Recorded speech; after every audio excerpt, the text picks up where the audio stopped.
L'ALLEGRO by Anonymous.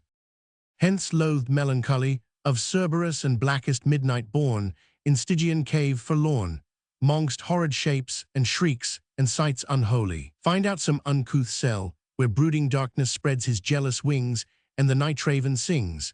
There under ebon shades and low-browed rocks, as ragged as thy locks, in dark Cimmerian desert ever dwell.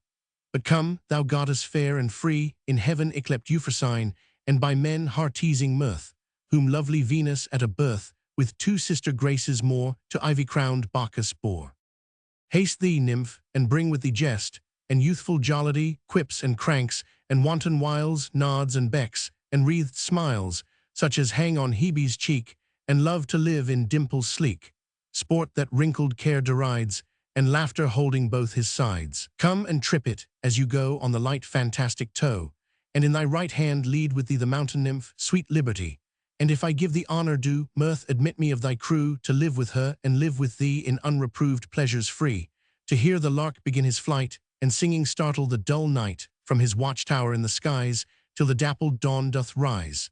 Then too, come in spite of sorrow, and at my window bid good morrow, through the sweet briar, or the vine, or the twisted eglantine, while the cock, with lively din, scatters the rear of darkness thin, and to the stack, or the barn door, stoutly struts his dames before, oft listening how the hounds and horn cheerly rouse the slumbering morn, from the side of some hoar hill, through the high wood echoing shrill. Sometime walking, not unseen, by hedgerow elms on hillocks green, right against the eastern gate, where the great sun begins his state, robbed in flames and amber light, the clouds in thousand liveries dight, while the ploughman near at hand whistles o'er the furrowed land, and the milkmaid singeth blithe, and the mower whets his scythe, and every shepherd tells his tale, under the hawthorn in the dale. Straight mine eye hath caught new pleasures, while the landscape round it measures, russet lawns and fallows grey, where the nibbling flocks do stray, mountains, on whose barren breast the labouring clouds do often rest, meadows trim with daisies pied, shallow brooks and rivers wide,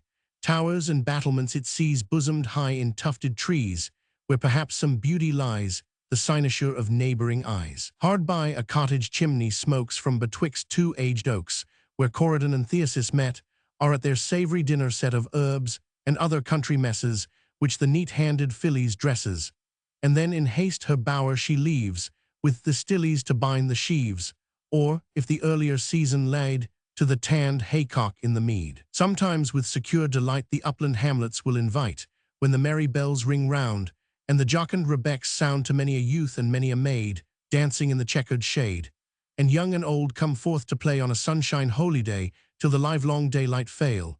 Then to the spicy nut-brown ale, with stories told of many a feat, how fairy Mab the junkets eat. She was pinched and pulled, she said, and he by friar's lantern led, tells how the drudging goblin sweat to earn his cream bowl duly set, when in one night, ere glimpse of morn, his shadowy flail hath threshed the corn, that 10-day labourers could not end.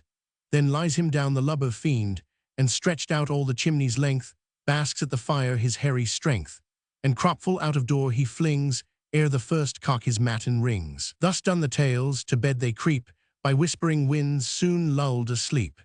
Towered cities please us then, and the busy hum of men, where throngs of knights and barons bold, in weeds of peace high triumphs hold, with store of ladies, whose bright eyes rain influence, and judge the prize of wit or arms, while both contend to win her grace, whom all commend.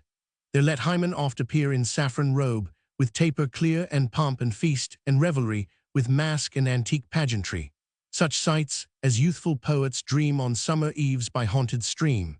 Then to the well-trod stage anon, if Johnson's learned sock be on, or sweetest Shakespeare, fancy's child, warble his native wood notes wild, and ever, against eating cares, lap me in soft Lydian airs, married to immortal verse, such as the meeting soul may pierce, in notes, with many a winding bout of linked sweetness long drawn out, with wanton heed and giddy cunning, the melting voice through mazes running, untwisting all the chains that tie the hidden soul of harmony, that Orpheus' self may heave his head from golden slumber on a bed of heaped Elysian flowers, and hear such strains as would have won the ear of Pluto, to have quite set free his half-regained Eurydice.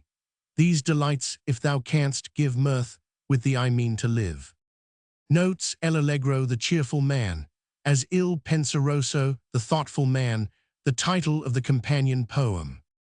Cerberus, the dog that guarded the infernal regions. Cimmerian, the Cimmerians were a race dwelling beyond the ocean stream in utter darkness. Euphrosyne, mirth or gladness. In unreproved pleasures, in innocent pleasures. Then to come then, admit me to come. Corydon and Theasis, names for a rustic couple taken from the mythology of the Latin poets, so Phillies and the Stillies. Rebecs, musical instruments like fiddles. Junkets, pieces of cheese, or something of the kind. By Friar's lantern, Jack-o'-lantern, or Will-o' the wisp. In weeds of pace, the dress worn in time of peace. Hymen, god of wedlock. Johnson, see previous note to Ben Jonson. Sock, the shoe worn on the ancient stage by comedians, as the buskin was by tragedians. Lydian airs, soft and soothing, as opposed to the Dorian airs, which expressed the rough and harsh element in ancient music.